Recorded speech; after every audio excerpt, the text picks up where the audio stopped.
If you are fourth year MBBS student and you are struggling with special pathology, जो कि fourth year का एक बहुत ही main subject होता है, then this video is for you. तो अब आपने बुक्स कौन कौन सी यूज़ करनी है, मैं आपको बताऊंगी वो बुक्स जो कि आपने इस्तेमाल करनी है फॉर स्पेशल पैथोलॉजी।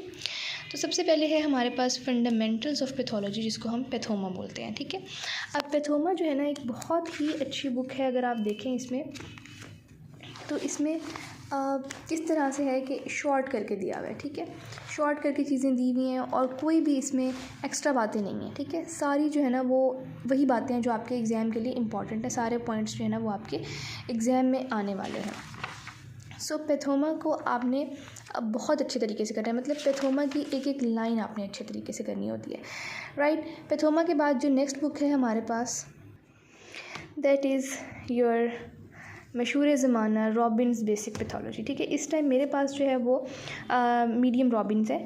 ठीक है, तो कुछ बच्चे जो होते हैं वो बिग रॉबिन्स भी पढ़ते हैं, जिनको बहुत ज़्यादा शौक़ होता है पैथो पढ़ने का, या फिर जिनको शौक़ होता है, थोड़ी सी एक्सटेंसिव है, लेकिन दिस इज़ द मतलब बे मिनिमम आपको ये ज़रूरी पढ़नी है। मतलब आपने इसकी मार्फोलॉजीज़ करनी होती हैं, ये सारा कुछ करना होता है। ठीक है, अभी मैं आपको आगे चल के बताती हूँ कि आपने कौन सी चीज़ कहाँ से करनी है।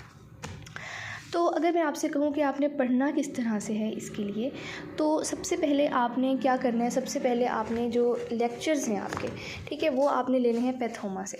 ठीक है, पैथोमा के आपने लेक्चर्स लेने हैं। उसके बाद आपने क्या करना है, उसके बाद आपने पैथोमा से ही अपना टॉपिक रीड करना है। पैथोमा से आके आपने लेक्चर्स ले लिया, आपने पैथोमा से वो टॉपिक रीड कर लिया, आपका टॉपिक एकदम प्रिपेयर हो जाता है। लेकिन होता क्या है, उसके बाद बात रह जाती है MCQs की और मार्फोलॉजीज़ की।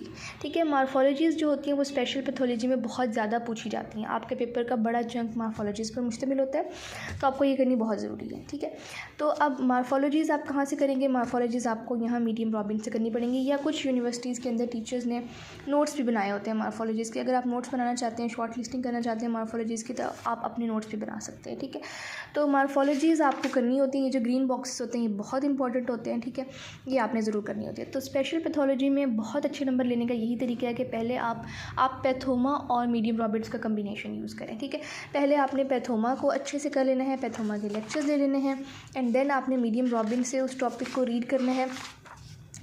और मतलब आपने मीडियम रॉबिन सारी नहीं पढ़नी होती, कुछ जो इंपॉर्टेंट टॉपिक्स होते हैं वही आपने ये रीड करने होते हैं। और ये जो ग्रीन बॉक्स होता है जिसको हम मार्फोलॉजी कहते हैं, जिसमें आपने किसी भी डिज़ीज़ की ग्रॉस अपीयरेंस और उसकी माइक्रोस्कोपिक अपीयरेंस बतानी होती है, वो आपने ज़रूरी करना होता है, मतलब वो आप उसको स्किप नहीं कर सकते हैं। ठीक है, तो मीडियम रॉबिन्स हो गया, पैथोमा हो गया, इससे आपके ऑलमोस्ट पेपर बहुत अच्छे तरीके से सॉल्व हो जाएगा। ठीक है, लेकिन कुछ बच्चे होते हैं जिनको MCQs में इशू आ रहा होता है। सो अगर आपको MCQs में इशू आ रहा है तो आपको लेनी पड़ेगी Robbins and Cotran review of pathology. This is the best book for MCQs।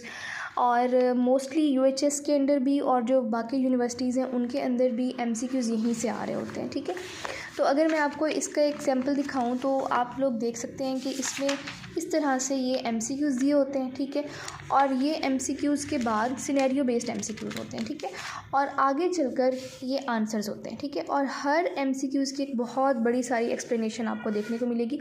और अगर आप MCQ करने के बाद ये एक्सप्लेनेशन एक दफ़ा रीड कर लेंगे ना, तो आपको यानी चैप्टर की पूरी समरी समझ आ जाएगी, आपको एक एक कॉन्सेप्ट आपका बहुत अच्छे से रिवाइज़ हो जाएगा। सो अगर आप लोग स्पेशल पैथोलॉजी के अंदर फोर्थ ईयर में अच्छे मार्क्स लेना चाहते हैं, इवन आपकी डिस्टिंक्शन भी आ सकती है अगर आप इन 3 बुक्स का कम्बिनेशन यूज़ करें। यानी अगर आप पैथोमा, मीडियम रॉबिन्स यूज़ करें, बिग रॉबिन्स यूज़ करें, जो भी मतलब आपके लिए आपको बेहतर लगे। ठीक है, तो रॉबिन्स, पैथोमा, ठीक है, आई थिंक फोर्थ ईयर के लेवल के ऊपर मीडियम रॉबिन्स इनफ है। ठीक है, और उसके बाद आपकी ये Robbins and Cotran review of pathology, और सबसे एंड पे मोस्ट इंपॉर्टेंट चीज़ आपके फोर्थ ईयर के जो पास्ट पेपर्स हैं। ठीक है, पास्ट पेपर्स को आपने किसी भी सब्जेक्ट में स्किप नहीं करना है, वो तो आपने करने ही करने होते हैं। तो सिर्फ पास्ट पेपर्स पर रिलाई नहीं करना है, पहले आपने बुक से अच्छे तरीके से पढ़ना है, उसके बाद आपने पास्ट पेपर्स करने हैं।